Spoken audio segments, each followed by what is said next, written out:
KPBS On Demand is supported by UC San Diego's Art Power, presenting cellist Joshua Roman, performing from his album Immunity, alongside music by J.S. Bach and more. Sunday, June 22nd at UC San Diego's Epstein Family Amphitheater. Reserve your tickets at artpower.ucsd.edu.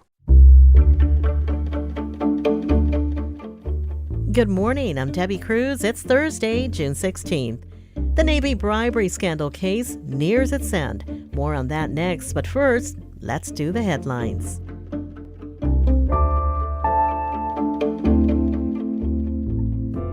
San Diego County health officials have identified 2 probable cases of monkeypox. If confirmed by the CDC, they would be the first cases in our county. Monkeypox is a viral infection that can spread through contact with bodily fluids, sores on the body, or shared items. Okay, so here are the symptoms: fever, headache, chills, and a rash. If you think you may have symptoms of monkeypox, contact a healthcare provider right away.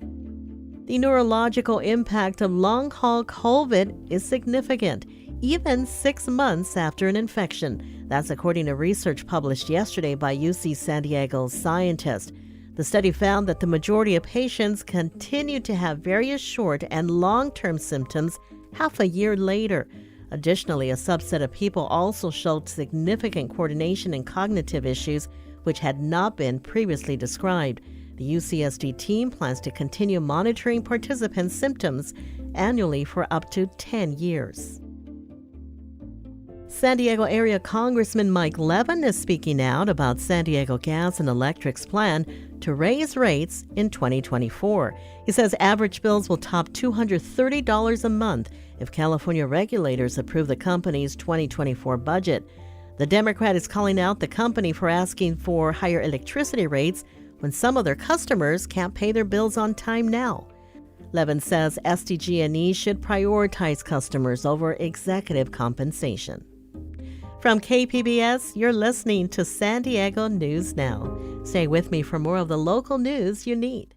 KPBS On Demand is supported by Splatero, helping homeowners pay for home improvements by offering streamlined access to your home's equity with no additional monthly payments or new debt. Splatero provides a lump sum payment in exchange for a share of your home's future value. Pre-qualification available at splatero.com.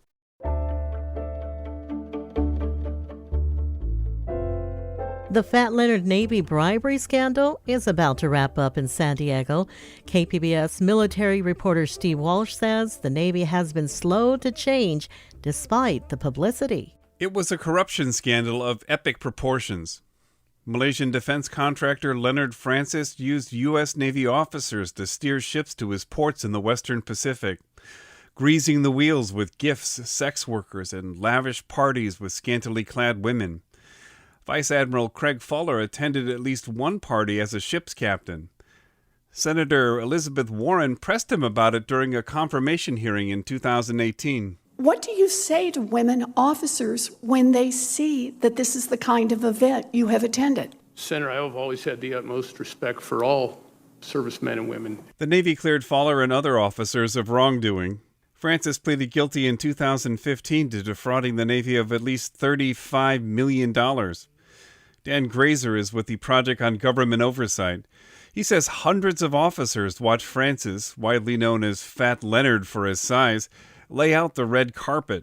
It just became kind of the way business was done within the 7th Fleet. You know, the longer it went on, the more people got involved in it and the more normalized that behavior became. And so we ended up with a massive scandal that we have. Among the Navy officials on Francis's payroll was an agent for the Navy's criminal service who pleaded guilty to taking bribes to keep Francis up to date on the Navy's own investigations. Still, Senator Warren's exchange is one of only a handful of times the so-called Fat Leonard case has come up on Capitol Hill during the decade-long probe. Again, Dan Grazer. And it's shocking how little people even today in Washington really even know about Fat Leonard. No, it rarely makes the news here. Once the scandal broke, the Navy took away some of the authority officers have to decide which ports to use. Though the Navy tightened up the paperwork, it hasn't taken a hard look at the underlying culture which allowed officers to condone the party atmosphere. Pauline Shanks-Corinne teaches ethics at the Naval War College. It's not something at least in my circles, that the Navy is talking a lot about. And so I'm not sure that we've learned the lessons or have thought about what this means for Navy culture. Francis was arrested in San Diego in 2013, but Pauline Shanks-Corinne says the War College still hasn't incorporated a case study about the massive bribery scandal into its ethics curriculum. One senior leader said to me, listen, I know people who were involved. And I've heard from other senior leaders things like, well, I had a good friend whose career was ruined because of this, and people don't want to talk about it. When students talk about it in class, they talk about different spanks for different ranks. The notion that higher-ranking officers were treated differently. Ron Carr, a retired Navy captain, says the case cast a long shadow over everyone who served in the Pacific during the 2000s and early 2010s. It really has put mud for all of us who were not involved with this, because there's always that assumption that potentially maybe we just didn't get caught. Carr was a logistics officer on board the USS Blue Ridge. As the flagship for the U.S. Pacific Fleet, the Blue Ridge was at the center of the federal indictments. Given the size of the problem, Carr is disappointed that the Fat Leonard case didn't shine a brighter light on Navy corruption. I think the challenge from a publicity point of view is that it just dragged out for so long. Here we are having this conversation when he was arrested 9 years ago, and we're still having a trial today, 9 years later. I think it lost its bang, it lost its pop. Nearly a decade later, as the Fat Leonard case draws to a close, it's still unclear how much the scandal has changed Navy culture. Steve Walsh, KPBS News.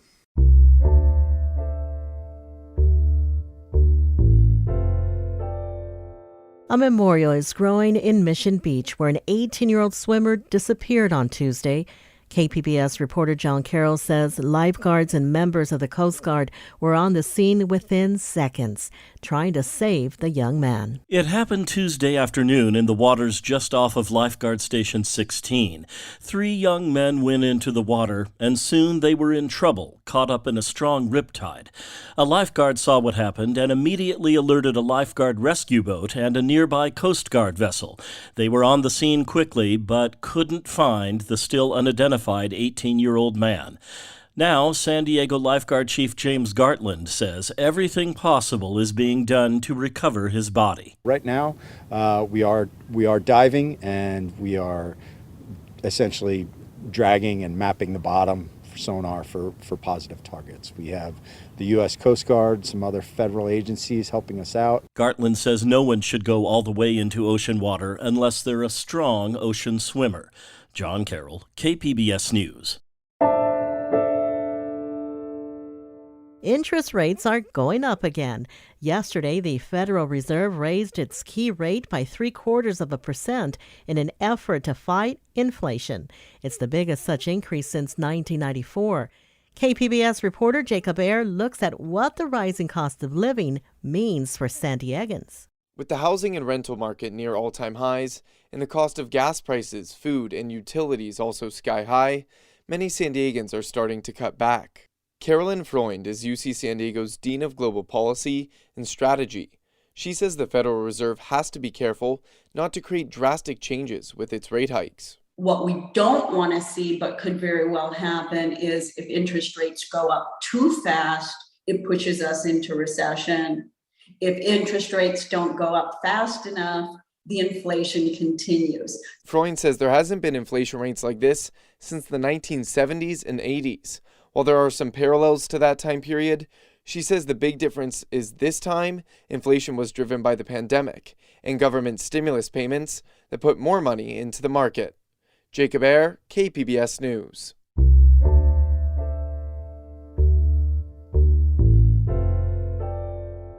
We continue to get hit hard at the pump. Gas prices keep on going up, and small businesses are having a hard time keeping up.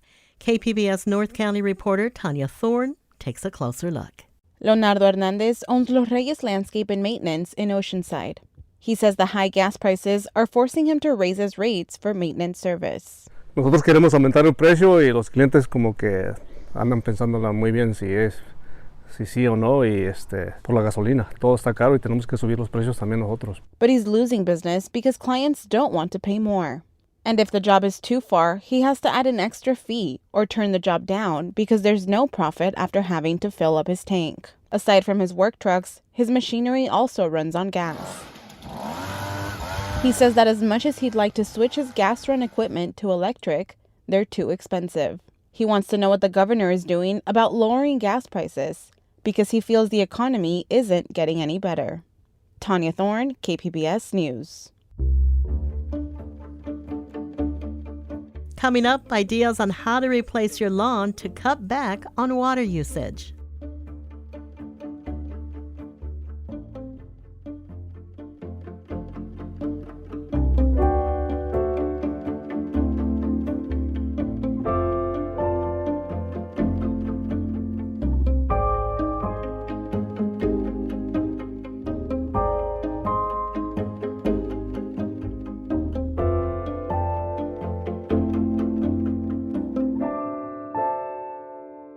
KPBS On Demand is supported by Latino Legacy Foundation, presenting their Storyteller series, Reach for the Stars with Ellen Ochoa, the first Latina astronaut. Welcome Serenade by the all-female mariachi Amapolas, Sunday, June 29th. More at latinolegacyfoundation.org.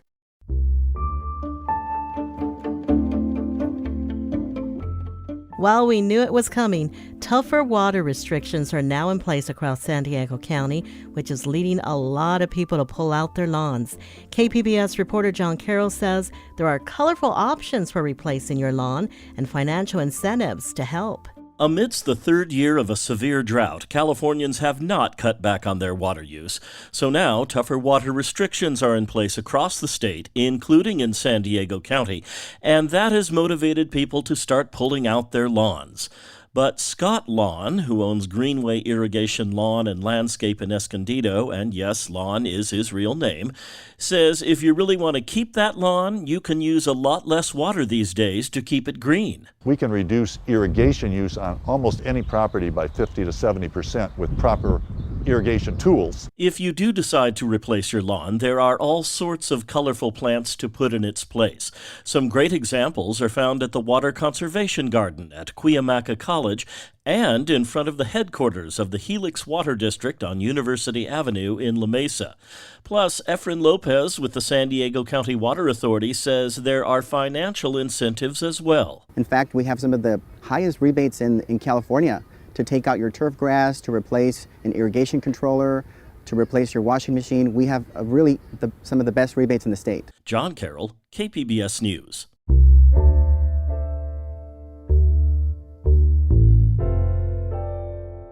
Members of the LGBTQ plus community are celebrating their pride this month with parades and festivals across the country. Some of those celebrations have been disrupted with threats of violence by groups opposing the community. Over the weekend in Idaho, 31 men identified with the white nationalist Patriot Front were arrested and charged with conspiracy to incite a riot near a local pride event there. One of them allegedly is a man from the San Diego chapter of the group. Here in San Diego, the Pride celebration happens in July with plans for a full in-person return next month. KPBS education reporter MG Perez spoke with Executive Director of San Diego Pride, Fernando Lopez, on KPBS Midday Edition. Here's their conversation. So let's start off with some history. Why does San Diego celebrate Pride in July when most of the country is celebrating right now? It actually goes back to a conversation that Pride organizers had in the 80s when there weren't a lot of LGBT organizations or as many activists. And so one of the things that we realized politically was that if we all had our Pride celebrations or events at the same time, it made it harder for activists to go from city to city to sort of build their lists and build political power. And so if you actually see there, we're not all on the same weekend, we're not all on the same month. And that is really about building political power for our community. And when those decisions were being had in the 80s, we said, well, we'll take July because June gloom was sort of unpredictable. And if you go back, you'll see pictures of like Chris Shaw and Christine Kehoe shoveling out like our festival area because we were almost rained out for several years. So the weather's better in July. So we picked July. So with the return of thousands of people this year to the parade route along University and Hillcrest and the festival in Balboa Park, you are not only preparing for health safety, but also for threats of violence. This year, we're obviously seeing a hyper polarized political climate where a minority of Americans are really stoking undue fear and violence targeting the LGBT community. So I see what's happening across the country, but I do know that I'm very proud of the relationships that we have with local, regional, and federal law enforcement agencies every single year to keep us as safe as possible at those events. So, with your in-person return in July, what can we expect from San Diego Pride celebration this year? The theme is Justice with Joy. Tell me more. There's a big discussion in the international Pride community about what our Pride organizations intended to be. The reality is that our Pride movement, our Pride organizations and events are really commemorating the Stonewall riots that occurred in 1969. And year after year, those celebrations have grown, but there's a really interesting conversation happening in the LGBT community about, are we here to protest? Or are we here to celebrate? And it is one of our core beliefs as an organization that we can do both, that we can have this beautiful celebration and act of joy. You know, when you're a targeted, marginalized community, the mere act of celebrating and being in love and holding the hand of your partner is an act of defiance. It is an act of protest. And so there is a beautiful act of justice just in experiencing joy itself. And so that's sort of what these Pride organizations have evolved into. But the other thing that I'm really proud that our organization does is we directly engage in that advocacy work. We're a year-round organization with more than 40 different programs engaged in voter turnout, leadership and capacity building for our community, and direct advocacy work. And so Justice with Joy is absolutely who we are as an organization and as a community. And after 3 years being apart, we really want to emphasize that. Fernando, what is your greatest hope for the community this year? My greatest hope for our community is that we are able to celebrate, that we are able to experience joy that is so often denied our community.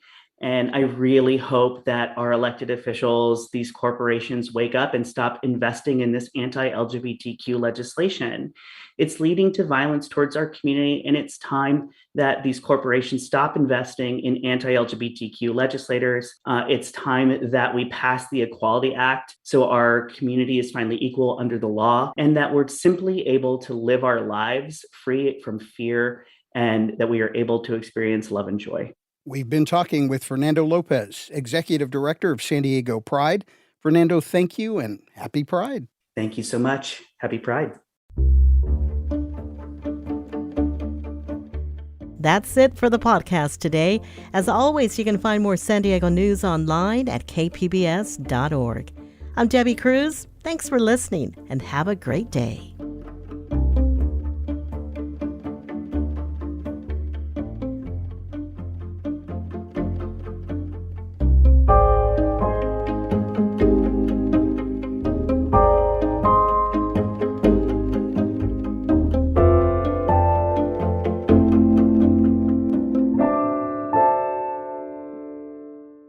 KPBS On Demand is supported by Latino Legacy Foundation, presenting their Storyteller series, Reach for the Stars with Ellen Ochoa, the first Latina astronaut, former NASA director, and San Diego native, Sunday, June 29th. More at latinolegacyfoundation.org.